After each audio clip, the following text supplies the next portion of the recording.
Halo, Assalamualaikum warahmatullahi wabarakatuh. Apa kabar semua? Semoga dalam keadaan sehat dan semangat belajar ya.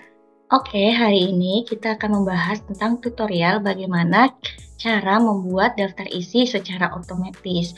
Jadi, ini untuk penulisan, bisa jadi penulisan makalah, penulisan tesis, disertasi, skripsi juga. Langsung aja kita mulai tutorialnya. Kita buka filenya. Ini adalah file tentang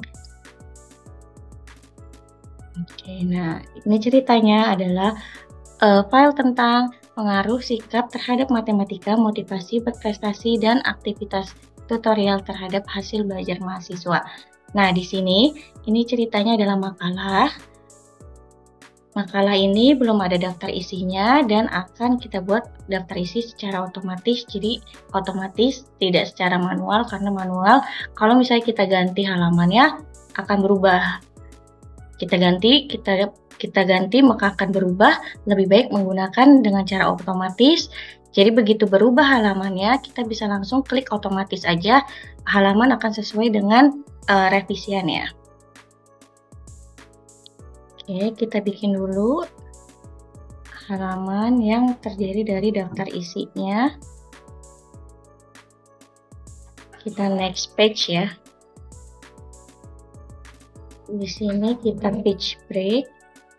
Kita bikin di sini daftar isi. Nah, di daftar isi ini kita mau bikin daftar isinya seperti apa melalui header. Oke, ini nggak kelihatan ya. Nah, pertama kita bikin di sini page tentang daftar isi. Lalu kita masuk ke reference.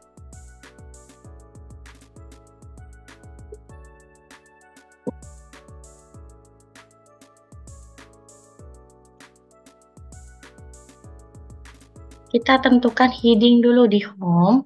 Ini ada heading. Jadi, kalau ada judul, nah misalnya pendahuluan, ini kan adalah bab ya, bab pertama gitu, pendahuluan. Nah, kita pakainya heading 1. Sedangkan di dalam pendahuluan itu ada latar belakang, ada tujuan penelitian, ada identifikasi.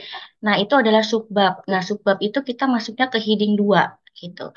Nah, contoh ini pendahuluan itu adalah bab. Kita masukin ke heading 1, dia ke pinggir, kita ketengahin lagi. Nah, di latar belakang ini kan adalah subbab. Subbab itu berarti di dalamnya heading 1, berarti kita masukin heading 2. Heading 2. Nah, si tujuan penelitian juga masih masuk ke heading 2. Identifikasi masalah kita masukin ke heading 2. Rumusan masalah juga seperti itu di heading 2. Nah, habis itu kita masuk nih ke kajian teori atau bab 2. Bab 2 itu kan berarti udah judul lagi kan, bab, maka kita masuk ke heading 1. Ya. Di dalamnya heading 1 ada tujuan penelitian, misalnya kajian teorinya. Itu masuk dalam subbab. Kalau subbab berarti ke heading 2. Jadi kalau bab heading 1, subbabnya heading 2. Nanti di dalam subbab ada sub-subbabnya lagi, masuk ke heading 3 dan seterusnya. Jadi ini tujuan penelitian adalah subbab. Nah, ini kajian teorinya juga subbab, maka masuk heading 2. Itu ada di home, lalu di sini ada heading. Nah, misalnya nih, di kajian teori itu kan ada si variabelnya. Bisa sikap terhadap matematika, itu variabel satunya. Ada motivasi, variabel 2, dan lain-lainnya. Nah, itu bisa kita masukin heading 3 gitu. Kalau kita mau masukin ke daftar isi. Tapi kalau nggak mau kita masukin, berarti tetap aja heading 2. Ini masih variabel. Nah, masuk ke metodologi, ini udah masuk ke judul lagi. Berarti ke heading 1. Di dalam metodologi, ada metodologi subbabnya, maka ini masuk heading 2. Nah, penelitian yang relevan di sini juga masuk heading 2. Hipotesisnya ini juga masuk ke heading 2.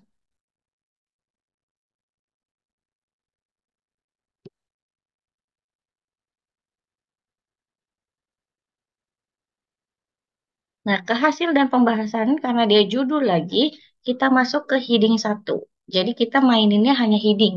Heading 1, heading 2, nanti kalau ada sub-subbabnya lagi masuk ke heading 3 dan seterusnya. Nah, ini masuknya ke subbab berarti heading 2. Ini juga heading 2.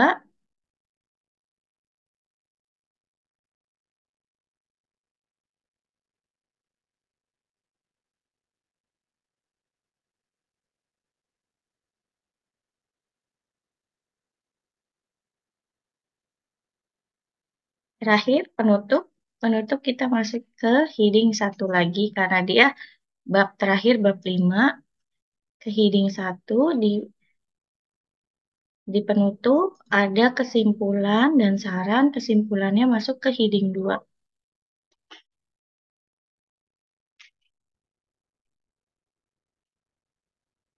Nah, ini saran terlalu jauh, bisa kita naikin. Ini masuk ke heading 2. Oke, terakhir daftar pustaka ini masuk ke heading 1 lagi. Jadi kita benar-benar bikinnya ke heading 1, heading 2, kalau ada sub-sub babnya lagi heading 3. Oke, setelah kita udah atur headingnya, kita masuk ke kertasnya, page-nya si daftar isi. Kita klik reference, ini reference, terus table of content, nah, loading. Nah, kita bisa milih automatic table 1, automatic table 2, atau manual. Kita pilih table automatic table 1. Nah, dengan sempurna, secara otomatis, daftar isinya sudah bisa nih. Lalu misal saat kita lagi penelitian ada revisi nih dari dosen pembimbing. Nah, otomatis kan page-nya akan berubah. Nah, saat page-nya berubah, berarti kita kliknya yang mana? Tabel, update tabel aja nih. Kita ke daftar isi. Nah, kontennya kan seperti ini, kita klik. Terus tidak dia update table. Nah, di sini katanya mau update page number only atau entire table. Kalau semuanya banyak yang berubah, kita entire table aja. Nah, nanti dia daftar isinya otomatis berubah. Jadi mudah banget, nggak kayak zaman dulu kita manual tulis daftar isi titik-titiknya banyak, tapi sekarang udah sangat canggih otomatis. Oke, selamat mencoba ya. Semoga sukses selalu. Assalamualaikum warahmatullahi wabarakatuh.